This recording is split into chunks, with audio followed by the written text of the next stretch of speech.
నిన్ను పోషించడం నా వల్ల కాదు నైనా. ఒకటి సావనైనా సావు, లేదంటే ఇంట్లో నుంచి బయటెళ్ళు.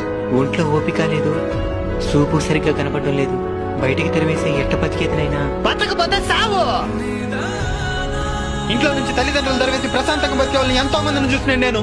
కొన్ని రోజుల తర్వాత, నైనా నీకోసం ఫ్రూట్స్ తెచ్చినాను నైనా. ఇది తినేసి నువ్వు ఆరోగ్యంగా ఉండాలి. ఉండు, జ్యూస్ చేసి తీసుకొని వస్తాను.